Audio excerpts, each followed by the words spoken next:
Hello again. Wait. Good evening. I'll begin to discuss macromolecules, which I promised earlier. Anyway, wait for a while.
Okay, so as I've told you earlier, I'll begin to discuss macromolecules, and these macromolecules are really, actually this is the main topic, in biochemistry, but usually in the Gen Ed part, we have this,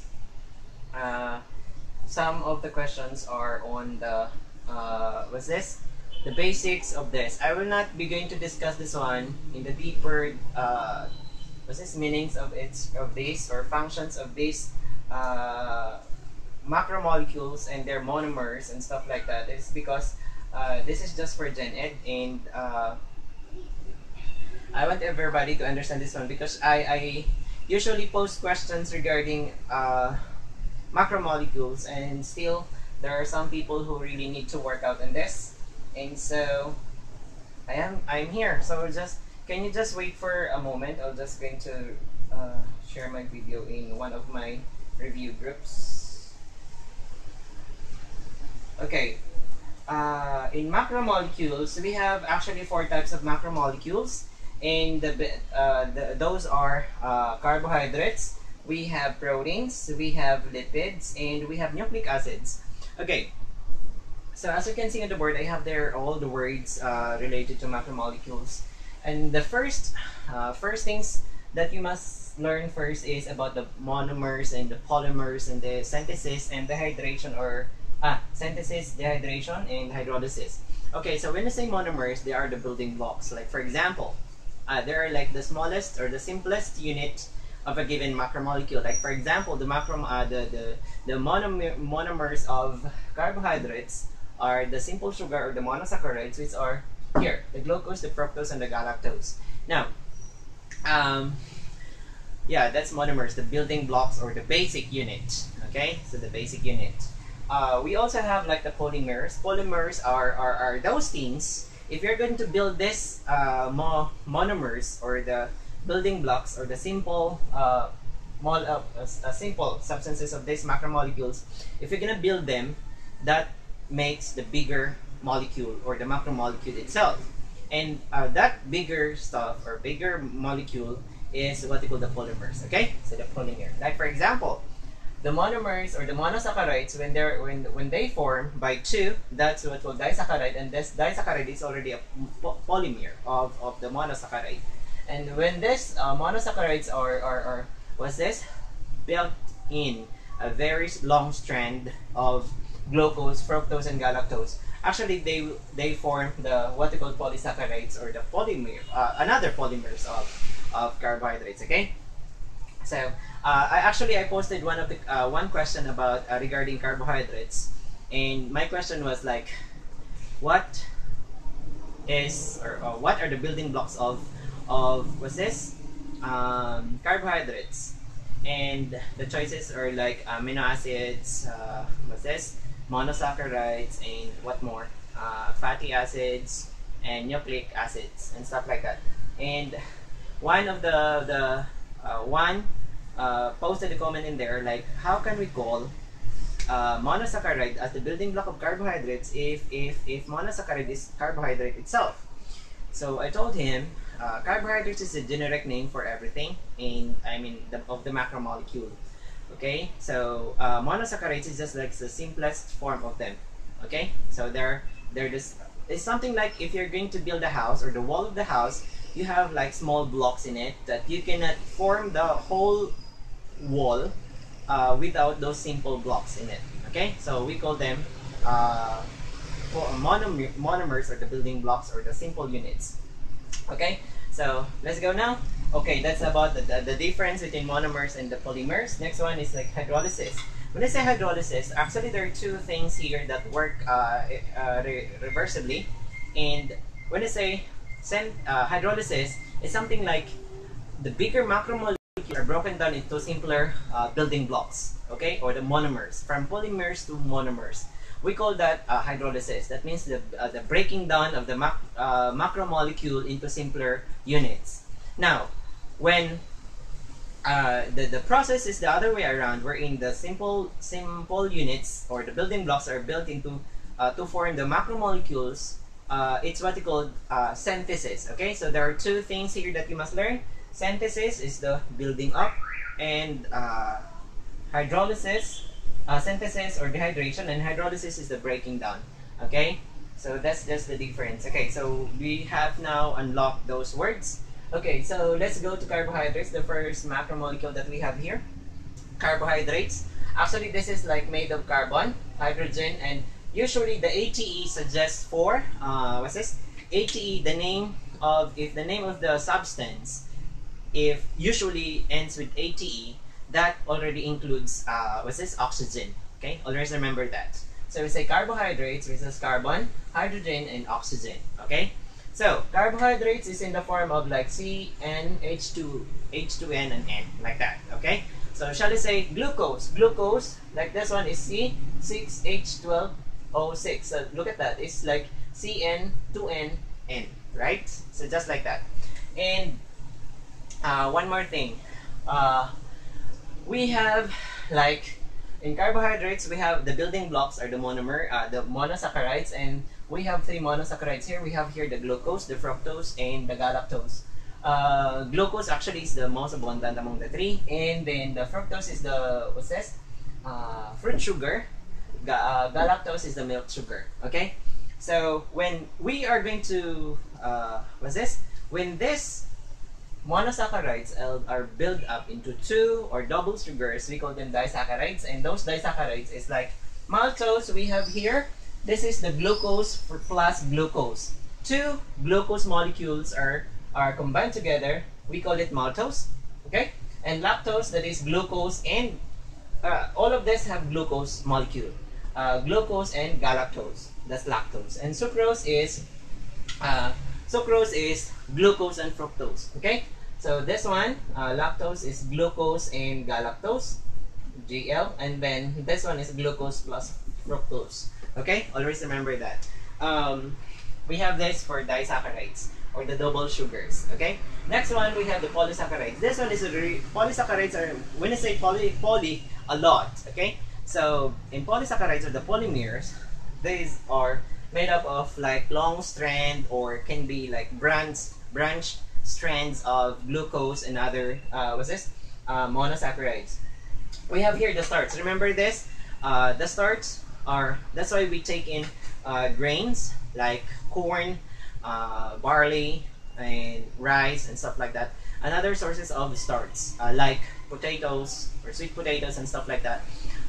These plants are really very very hardworking in making starch or the glucose or the sugar. Remember that not all sugars are sweet.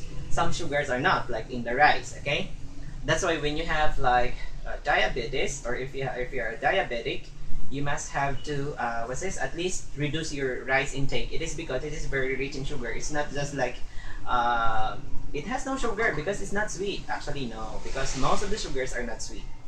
Okay, so there you go. Next one, yeah, starch. Starch is a very long strand of glucose glucose. Okay, very long and straight, and it is the sugar stored by plants. Okay, stored by plants. I mean, the extra sugar that they make in the process of photosynthesis in their chloroplasts. When this excess sugar are a lot, they actually store that.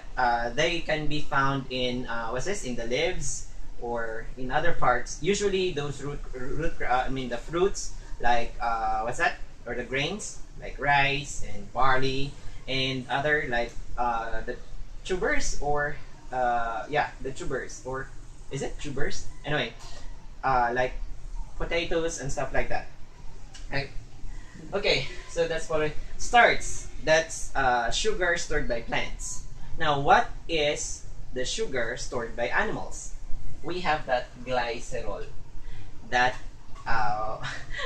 we store sugar also, and that's fats in the body that you can. Usually, we can see this one in the liver and in the muscular cells, and what more in other parts of the body actually. So this is sugar stored in plants or starch, and sugar stored in animal is glycerol. Okay, look at that. Glycerol has a different.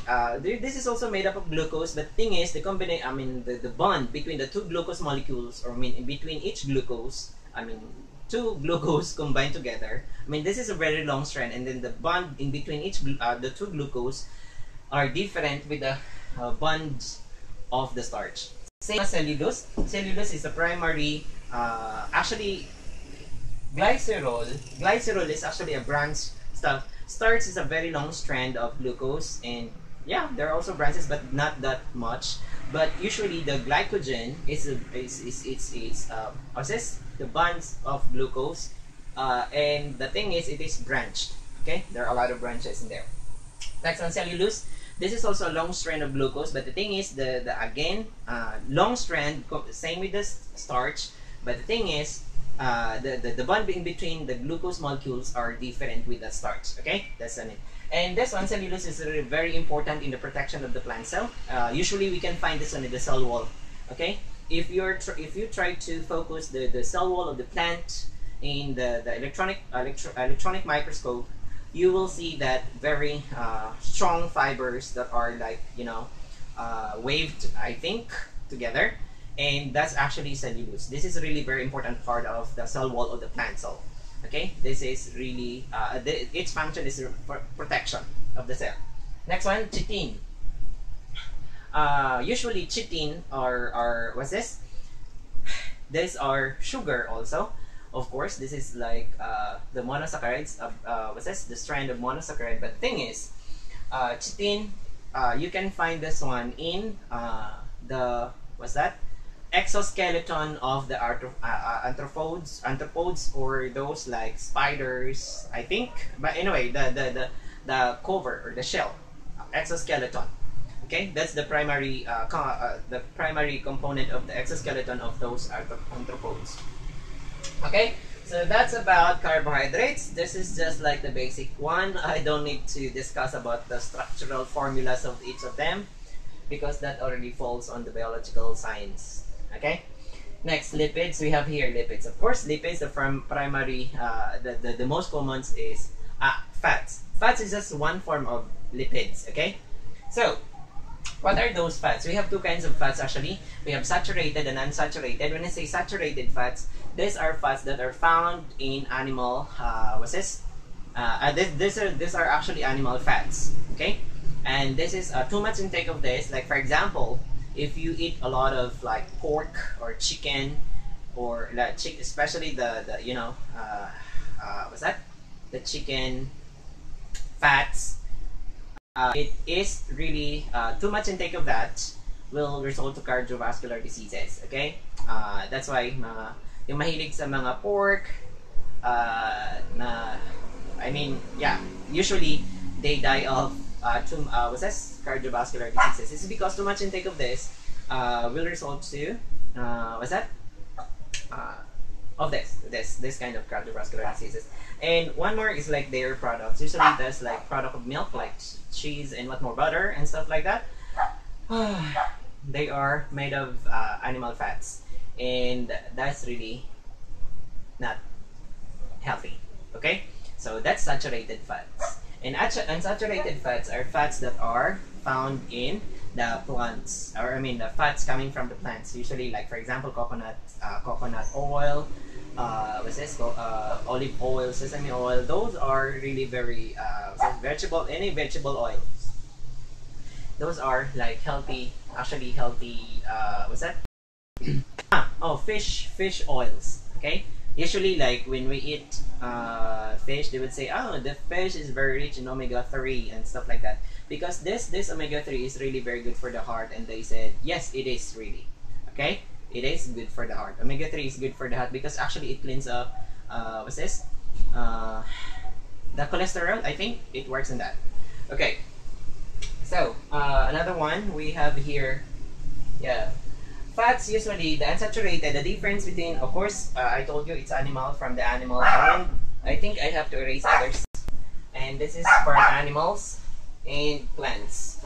Now, what's the difference when it comes to molecular formula of the saturated and unsaturated? Okay, so we have here, actually fats are composed of fatty acid, 3 fatty acids and glycerol. So this is like glycerol, and these are like the fatty acids, 3 strands of fatty acids. This is like usually saturated fats. Saturated fats have 3 fatty acids which are like straight strands. But the unsaturated fats, this is glycerol and fatty acids. And usually like there's a bend stuff. Why there is like a bend in there? It is because that bend suggests that there is a double bond between 2 carbons. That's why it's bent like this way. So that's the difference between the structural formula. If you're gonna see the picture of the saturated and unsaturated fats, unsaturated has the bend part of the fatty acids, and the saturated are just like straight. Okay, so that's the difference. Okay, so let's go to proteins. Proteins are really very important in our body, of course. And the food that are very rich in proteins are meat, of course, and what's that? Legumes, yeah, and fish. Okay, so we can have like what's this? Proteins. The building blocks of proteins are amino acids. Okay, so we have 20 amino acids all in all, and each type of protein amino acid when we synthesize amino acids, different what's this? Order comes with different, or forms a different kind of protein. Okay, so we have like 8 types of protein here. Enzymatic. When I say enzymatic proteins, as I've said, enzymes work on the what's this? To speed up the chemical reaction of the metabolic processes in the body. Okay, so that's enzymes. They work to speed up the chemical reactions or the metabolism in the body. Okay, so that's the work of enzyme. And defensive, these are usually defensive proteins are usually found in the antibodies. Okay, the antibodies in the white of the blood platelets and stuff like that. Okay, so this defense storage. What's that? Okay, so we have this actually proteins. Proteins store some minerals and nutrients needed by the body. Like for example, there is this protein that stores what's this? Iron, and that makes our hemoglobin red. Okay, which is the hemoglobin is the main component of our red blood cell. So this protein actually stores iron needed by the hemoglobin. Okay, so that's it. That's first. Transport. What's that transport stuff? As I've told you that the hemoglobin, it transports what's this? Not iron, it transport if you're going to see the blood, we have actually like in the blood vessels, we have the blue and the red and stuff like that. The red blood vessel usually composed these are arteries that what's this? Transports red fire red blood. I mean, this is really very rich in oxygen. And what's this? The blood like a dark red and stuff like that, and then it runs in the blue vessel. We call that veins. Usually it's carbon rich blood.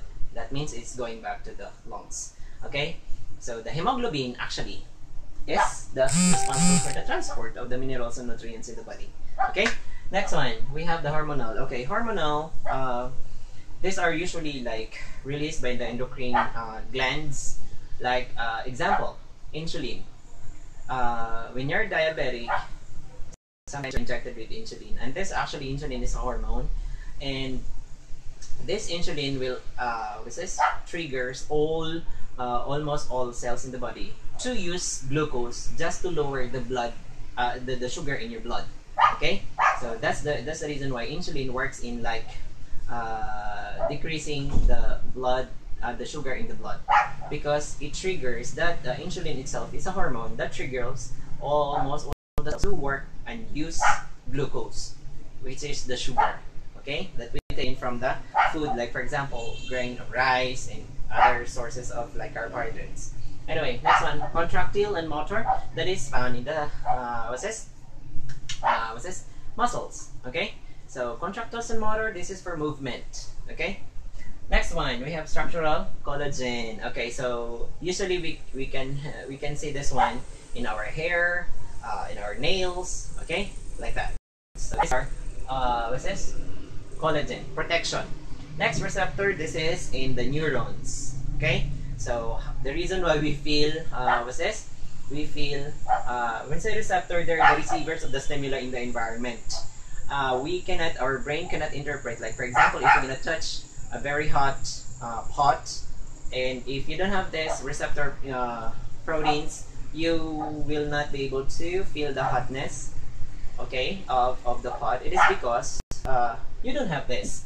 Okay, usually our neurons have three kinds. We have motor, sensory, and receptors. Okay, so we have three kinds of neurons, and receptors are the receivers, and we also have the effectors. Next one we have enzymes. As I told you earlier, enzymes work on they work as catalysts. That means they speed up the chemical reaction of the metabolism inside the body. And polypeptides, okay, so you're going to form this amino acids. Okay, so this one, the amino acids, if you're going to synthesize them, it forms the peptides, and then a lot of peptides forms polypeptides. The same as the sugar, monosaccharide, disaccharide, and polysaccharides. This one, the same as amino acids, peptides, and polypeptides. Okay, so that's synthesis. If you're going to hydrolyze this one, we have the polypeptides to peptides to amino acids, like that. Okay, I told you the hydrolysis and synthesis work reversibly. Okay, next one. When can these enzymes denatured? I have posted actually a question regarding this. Enzymes are denatured when with two factors. First is temperature and acidity. Okay, or the alkalinity of the environment. If it's too acid, enzymes becomes denatured. When I say denatured, enzymes wouldn't work in that sense. Okay? Why? Because their structure are destroyed. Okay, so they must be renatured before they can work again. Okay, another one, high temperature. Okay, like for example, if it's that's the reason why when you're sick, you feel so tired and stuff like that, because mostly your body is so hot and the enzymes doesn't work that much. Okay, so in that sense, you have to take a rest. So your body would regain the energy, and the enzymes also have to regain or renatured so they could work again. Okay, so that's we call that high temperature. Also, usually enzymes work well with normal body temperature. More than that or less than that, enzymes don't work. Okay, so like 10 degrees or 42 degrees too high, higher than the body temperature, it's the enzymes don't work in that. Okay, they only work in the body temperature. Same as the alkalinity or the acidity of the environment, or of the environment where they work.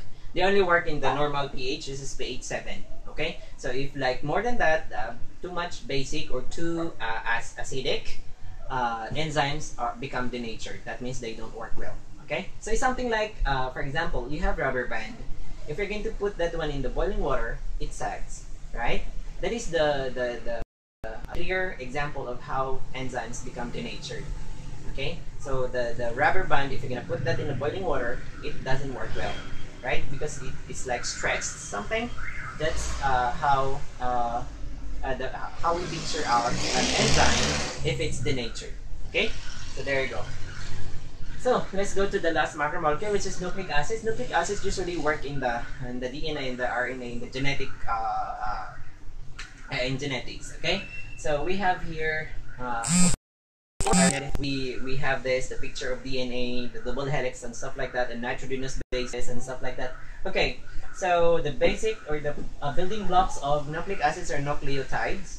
Okay, nucleotides, and then these nucleotides, and they form together and or synthesize, they form polynucleotides. Okay, so I also have posted about like the sugar present, because DNA and RNA or nucleic acids have the nitrogenous bases plus sugar.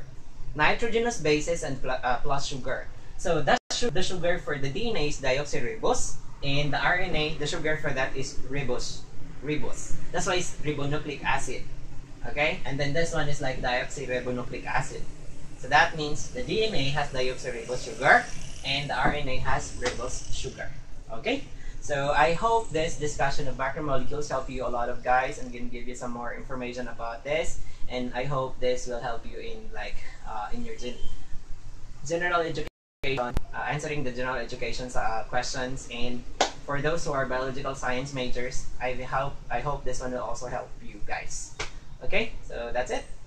I'll be going live tomorrow again, I think so, and I'm going to discuss different topics like maybe mathematics, the basic mathematics, or English, or like subject-verb agreement, or prepositions and stuff like that. So just tune in, and like please don't forget to share my video, and so everybody could also learn from it. Okay, so bye bye. See you tomorrow.